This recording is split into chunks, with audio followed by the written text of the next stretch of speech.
सुबह के 11 बजे थे। शहर के सबसे बड़े बैंक में एक साधारण से कपड़े पहने हुए बुजुर्ग व्यक्ति, जिनके हाथ में एक पुराना सा लिफाफा था, अंदर दाखिल होते हैं। जैसे ही वह बैंक में प्रवेश करते हैं, अंदर मौजूद सभी ग्राहक और बैंक कर्मचारी उन्हें अजीब नजरों से देखने लगते हैं। इस बुजुर्ग व्यक्ति का नाम था चरण दास। चरण दास जी के एक हाथ में छड़ी थी और दूसरे में वही पुराना लिफाफा।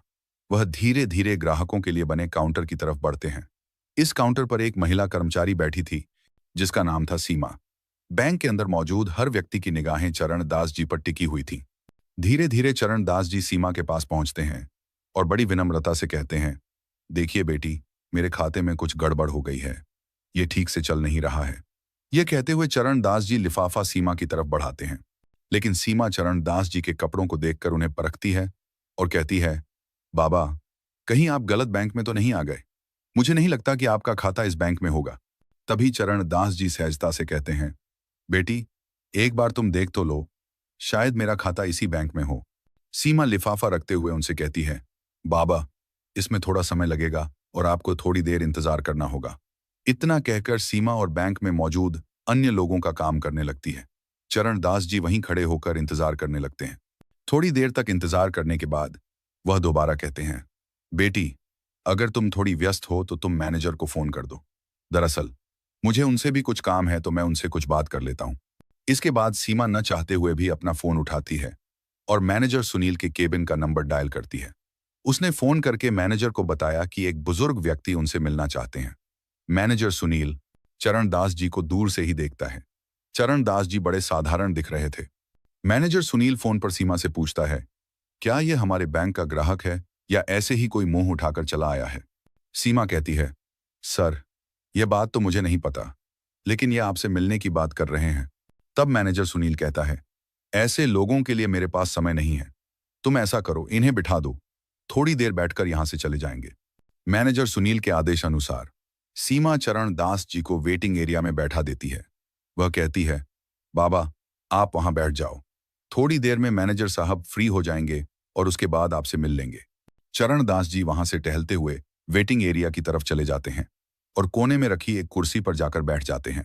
सभी लोग अभी भी चरण दास जी की तरफ देख रहे थे, क्योंकि वहां जितने भी ग्राहक आते थे वे सूट बूट में होते थे, जबकि चरण दास जी ने साधारण कपड़े पहन रखे थे।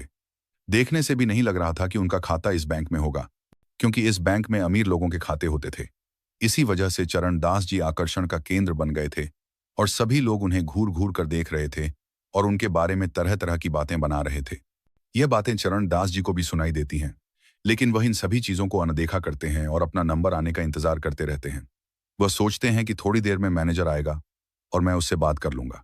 बैंक के अंदर एक और व्यक्ति छोटी पोस्ट पर काम करता था, जिसका नाम था अमित। अमित अभी बाहर गया हुआ था और जैसे ही वह बैंक के अंदर आता है तो वह देखता है कि एक बुजुर्ग व्यक्ति वेटिंग एरिया में बैठा हुआ है, जिसकी तरफ सभी लोग देख रहे हैं और उसके बारे में तरह तरह की बातें कर रहे हैं। कोई उसे भिखारी कह रहा है तो कोई कह रहा है कि इस बैंक में तो इसका खाता हो ही नहीं सकता और ये यहाँ कैसे आ गया, ऐसे लोगों को इन लोगों ने क्यों बैठा रखा है। इस तरह की बातें उनके बारे में चल रही थी। अमित ये सभी बातें सुन लेता है। इसके बाद अमित सीधा चरण दास जी के पास जाता है और बड़े आदर भाव से उनसे पूछने लगता है, बाबा, आप यहाँ क्यों आए हो और क्या काम है आपको? अमित को यह सब कुछ बहुत बुरा लगता है। वह बुजुर्ग व्यक्ति की हालत देखकर थोड़ा परेशान हो जाता है और इसी वजह से उनसे पूछने गया था। चरण दास जी अमित को बताते हैं, मुझे मैनेजर से मिलना है और उससे मुझे कुछ काम है।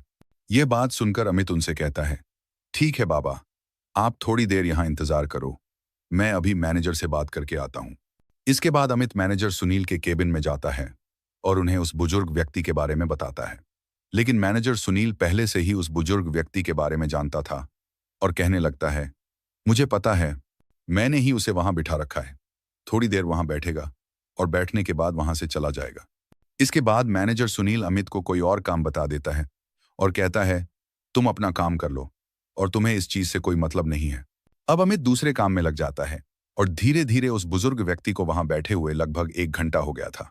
1 घंटे तक बुजुर्ग व्यक्ति अपना धैर्य रखते हैं, लेकिन उसके बाद उन्हें यह बात सहन नहीं होती। वह खड़े होते हैं और मैनेजर सुनील के केबिन की तरफ बढ़ने लगते हैं।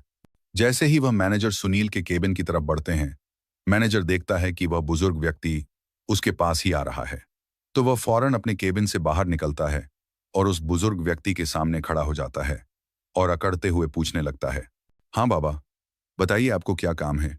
चरणदास जी अपना लिफाफा आगे बढ़ाते हुए कहने लगते हैं, बेटा, ये देखो, मेरे बैंक अकाउंट की डिटेल इसके अंदर है और मेरे बैंक अकाउंट से कोई भी लेन देन नहीं हो पा रही है। आप देखकर ये बताइए कि इसमें क्या दिक्कत है। अब इस बात को सुनकर मैनेजर सुनील थोड़ी देर तक सोच विचार करता है और कहता है, बाबा, जब किसी बैंक अकाउंट में पैसे नहीं रहते तो ऐसा ही हो जाता है। मेरे ख्याल से आपने भी अपने अकाउंट में पैसे जमा नहीं करवाए होंगे और इसी वजह से आपके अकाउंट की लेन देन रोक दी गई है। इसके बाद बुजुर्ग व्यक्ति बड़े ही विनम्र भाव से कहने लगते हैं, बेटा, पहले तुम एक बार अकाउंट को चेक तो कर लो, उसके बाद ही कुछ मुझे बताओ तो ही अच्छा रहेगा। इस तरह से तुम कैसे बता सकते हो। तो मैनेजर सुनील हंसने लगता है और हंसते हुए कहता है, बाबा, ये सालों का अनुभव है और सालों से मैंने यही काम किया है। आप जैसे लोगों की शक्ल को देखकर मैं बता देता हूं कि कौन व्यक्ति किस तरह का है, किसने अपने अकाउंट में कितना पैसा जमा किया होगा। तो आपके अकाउंट में तो मुझे कुछ भी दिखाई नहीं दे रहा और मैं चाहता हूं कि अब आप यहां से चले जाओ। सभी ग्राहक आपकी तरफ देख रहे हैं और बैंक के अंदर एक अलग तरह का माहौल बन रहा है। इसके बाद चरणदास जी उस लिफाफे को उसकी टेबल पर रखते हैं और कहते हैं, ठीक है बेटा, मैं तो चला जाऊंगा, लेकिन तुम इस लिफाफे में जो भी डिटेल लिखी हुई है उनको एक बार जरूर देख लेना। ऐसा कहकर चरणदास जी वहां से जाने लगते हैं और जाते जाते जैसे ही वह गेट पर पहुंचते हैं तो फौरन मुड़कर कहते हैं, बेटा, तुम्हें यह सब कुछ करने का बहुत बुरा नतीजा भुगतना पड़ेगा। ऐसा कहकर चरणदास जी बैंक के मुख्य द्वार से बाहर निकल गए और टहलते टहलते वहां से चले जाते हैं। इसके बाद जब मैनेजर सुनील को यह बात सुनाई देती है कि तुम्हें बहुत कुछ भुगतना पड़ेगा, तो थोड़ा सा तो उसे लगता है, लेकिन फिर वह सोचता है कि बुढ़ापे में ऐसे ही कह दिया होगा, कोई भी कैसी भी दिक्कत नहीं है। मैनेजर सुनील अपने काम पर चला जाता है। इधर टेबल पर वह लिफाफा पड़ा हुआ था, जिस लिफाफे के अंदर बुजुर्ग व्यक्ति के बैंक अकाउंट की डिटेल थी। इसके बाद जो अमित होता है वहां से उस लिफाफे को उठा लेता है और अपने कंप्यूटर के सर्वर में लॉगिन करके उस लिफाफे के अंदर दी गई जानकारी के हिसाब से ढूंढने लगता है। ढूंढने के बाद जब पुराना रिकॉर्ड खंगाला जाता है तो उसे पता चलता है कि यह जो व्यक्ति यहां पर आया था यह इस बैंक का एक तरह से मालिक ही है, क्योंकि इस बैंक के 60% शेयर इनके पास ही हैं। अब इस बात को सुनकर वह बड़ा ही हैरान होता है और भी अच्छी तरह से उस डिटेल को पढ़ने लगता है। तो डिटेल को पढ़ने के बाद वह पूरी तरह से कंफर्म हो जाता है कि यह इस बैंक के मालिक ही हैं। इसके बाद अमित उस रिपोर्ट की कॉपी निकालता है और कॉपी निकालकर बैंक मैनेजर सुनील के पास जाने लगता है। बैंक मैनेजर सुनील अपने केबिन में किसी अमीर ग्राहक से बात कर रहे थे और उन्हें तरह तरह की स्कीमें बता रहे थे। इसके बाद अमित में आई कम इन करके केबिन के अंदर आने लगता है। बैंक मैनेजर सुनील उसे इशारा करता है और इशारे से पूछने लगता है कि किस लिए तुम यहां पर आए हो। उसके बाद जो अमित होता है वह इशारों से ही बता देता है कि यह एक रिपोर्ट है जो उस व्यक्ति की है जो वहां पर आया था और आपने उसे ऐसे ही यहां से भेज दिया। आप एक बार इस पर नजर डाल लेंगे तो अच्छा रहेगा। ऐसा कहकर अमित ने वह रिपोर्ट मैनेजर साहब की टेबल पर रख दी थी। लेकिन तभी जो मैनेजर साहब होते हैं अपने उस ग्राहक से थोड़ी देर के लिए एक्सक्यूज लेते हैं और कहते हैं, देखो भाई अमित, हमारे पास ऐसे वैसे लोगों के लिए समय नहीं है। इसके बाद अमित बड़े आदर भाव से मैनेजर साहब से कहने लगता है, अगर आप इसको एक बार देख लें तो बड़ा ही अच्छा रहेगा। लेकिन जो मैनेजर सुनील है वह उस रिपोर्ट को आगे की तरफ सरकाते हुए कहता है, मुझे इसको नहीं देखना और मुझे ऐसे ग्राहकों में कोई भी दिलचस्पी नहीं है। ऐसा कहकर उसने रिपोर्ट को अमित की तरफ बढ़ा दिया था और अमित उस रिपोर्ट को वहां से लेकर अपने काम में लग जाता है। बैंक के अंदर का माहौल अब शांत हो गया था। सभी लोग अपने काम में लग गए थे और धीरे धीरे शाम हो जाती है। चरणदास जी की वापसी। दूसरे दिन उसी समय पर जिस समय पर चरणदास जी आए थे उसी समय पर फिर से आते हैं, लेकिन आज उनके साथ एक सूट बूट वाला व्यक्ति था जिसके हाथ में एक ब्रीफकेस भी था। अंदर आने के बाद वहां पर सभी लोगों का ध्यान अपनी तरफ खींचते हैं। इसके बाद वह मैनेजर सुनील को अपनी तरफ आने का इशारा करते हैं तो मैनेजर भी डरते हुए अपने केबिन से निकलकर चरणदास जी के सामने आकर खड़ा हो जाता है। तभी चरणदास जी मैनेजर सुनील से कहते हैं, मैनेजर साहब, मैंने आपसे कहा था ना कि यह बात आपको बहुत भारी पड़ेगी। आपने जो कुछ भी कल मेरे साथ किया था वह बिल्कुल भी बर्दाश्त के लायक नहीं है, तो अब आप अपनी सजा भुगतने के लिए तैयार हो जाइए। इस बात को सुनकर मैनेजर सुनील थोड़ा सा बौखला जाता है, लेकिन फिर वह सोचता है कि क्या सजा मुझे दे सकते हैं, भला मेरे साथ क्या कर सकते हैं। उसके बाद चरणदास जी कहते हैं, तुम्हें मैनेजर के पद से हटाया जा रहा है और तुम्हारी जगह इस बैंक में काम करने वाले अमित को मैनेजर बनाया जा रहा है। और तुम्हें फील्ड का काम देखना होगा। इस बात को सुनकर मैनेजर सुनील थोड़ा सा बौखला जाता है और वह कहने लगता है, आप होते कौन हो मुझे इस तरह से हटाने वाले? तो चरण दास जी कह देते हैं, मैं इस बैंक का एक तरह से मालिक ही समझ लो, क्योंकि 60% शेयर वैल्यू मेरे पास है और मैं चाहूं तो तुम्हें हटा भी सकता हूं और किसी और को तुम्हारी जगह लगा भी सकता हूं। ये बात सुनकर बैंक के अंदर जितने भी कर्मचारी थे और जो कुछ ग्राहक कल भी इस बैंक के अंदर आए थे और आज भी आए थे, वह सभी लोग एकदम से हैरान हो जाते हैं और चरण दास जी की तरफ फटी की फटी निगाहों से देखने लगते हैं। इसके बाद वह व्यक्ति जो चरण दास जी के साथ आया था, वह अपने उस सूटकेस को खोलता है और उसमें से एक डॉक्यूमेंट निकालता है जो कि अमित की पदोन्नति प्रमोशन का था। उसे एक बैंक मैनेजर बना दिया गया था। इसके बाद वह दूसरा लेटर निकलता है जिसको बैंक मैनेजर सुनील को दे देता है और कहता है, अगर तुम्हें फील्ड में ड्यूटी करनी है तो तुम बेशक से कर लो, लेकिन मैनेजर बनकर तुम इस बैंक में नहीं रह सकते। ये बात सुनकर मैनेजर सुनील के पसीने छूटने लगते हैं और वह अपनी कल की गलती के लिए बुजुर्ग व्यक्ति से माफी मांगने लगता है। लेकिन तभी जो चरण दास जी होते हैं वह उसे उठाते हैं और कहते हैं, माफी किस बात की मांग रहे हो और मैं किस वजह से तुम्हें माफ कर दूं? तुमने मेरे साथ जो व्यवहार किया था वह हमारे इस बैंक की पॉलिसी के खिलाफ है। क्या तुमने कभी भी इस बैंक की पॉलिसी नहीं पढ़ी? यहाँ पर गरीब और अमीर में कोई भी फर्क नहीं किया जाएगा और सभी को एक ही पलड़े में तोला जाएगा। दरअसल इस बैंक की स्थापना चरण दास जी ने ही की थी और उन्होंने यह बात पहले ही घोषित कर दी थी कि इस बैंक के अंदर किसी को भी गरीब नहीं समझा जाएगा और ना ही किसी को ज्यादा अमीर समझा जाएगा।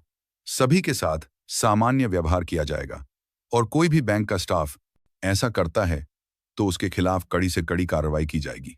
तो चरण दास जी कहते हैं, वह तो मैं तुम पर रहम कर रहा हूं कि तुम्हें काम करने योग्य छोड़ रहा हूं, वरना मैं चाहूं तो तुझे यहां से हटा भी सकता हूं।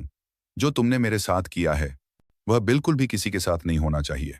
तुम्हारे बैंक में काम करने वाला अमित, जिसके हाथ में कुछ भी नहीं था, लेकिन फिर भी उसने मुझसे आकर पूछा और मेरे लिए कुछ करना चाहा, तो इस पोस्ट के लिए वह असली हकदार है, ताकि वह ग्राहकों को अच्छी तरह से समझ सके और उनके कपड़ों को देखकर उनको जज ना कर सके।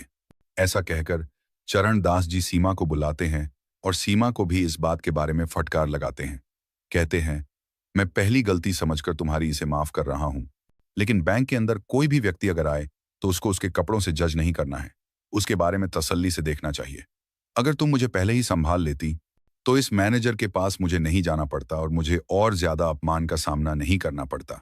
इसके बाद सीमा हाथ जोड़ने लगती है और उनसे माफी मांगने लगती है। कहती है, बाबूजी मुझे माफ कर दो, मुझसे बहुत बड़ी गलती हो गई और आगे से आपको ऐसा कुछ भी देखने को नहीं मिलेगा। इसके बाद चरण दास जी वहां से उस व्यक्ति के साथ वापस जाने लगते हैं और सभी लोगों से कहकर गए थे कि अमित से बहुत कुछ तुम्हें सीखने की जरूरत है और इससे जितना हो सके उतना सीख लीजिए, तुम्हारे लिए अच्छा होगा।